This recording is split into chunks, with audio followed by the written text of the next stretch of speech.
কিভাবে হ্যাক হলো আমিরে জামাতের social media handle X? Bangladesh Jamaat ইসলামীর অফিসিয়াল ইমেইলে একটি সরকারি ইমেইল অ্যাড্রেস থেকে একটা মেইল পাঠানো হয়, যাতে বিষয় হিসেবে কেস স্টাডি ইলেকশনের মতো গুরুত্বপূর্ণ বিষয় উল্লেখ ছিল। ওই ইমেইলের সঙ্গে একটি ফাইল সংযুক্ত ছিল, যার ভেতরে ম্যাক্রো ও ম্যালওয়্যার কোড লুকানো ছিল। ফাইলটি ওপেন করার পর ম্যাক্রো রান হয়ে ব্যাকগ্রাউন্ডে ক্ষতিকর প্রোগ্রাম সক্রিয় হয় এবং ডিভাইস থেকে লগইন সেশন ও অ্যাক্সেস টোকেন সংগ্রহ করা হয়। এই সেশন ভিত্তিক অ্যাক্সেস ব্যবহার করেই বিকেল 4:37 ড শফিকুর রহমানের ভেরিফাইড এক্স অ্যাকাউন্ট থেকে ভুয়া পোস্টটি করা হয়। একইভাবে ড শফিকুল ইসলাম মাসুদের ফেসবুক অ্যাকাউন্টেও অননুমোদিত প্রবেশ করা হয় এবং সেখান থেকেই বিকেল 4:53 ওই ভুয়া এক্স পোস্টটি ফেসবুকে শেয়ার করা হয়।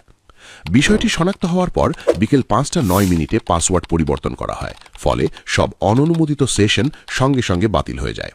এই পুরো ঘটনাটি ছিল একটি ফিশিং ম্যালওয়্যার সেশন হাইজ্যাকিং ভিত্তিক সমন্বিত সাইবার আক্রমণ।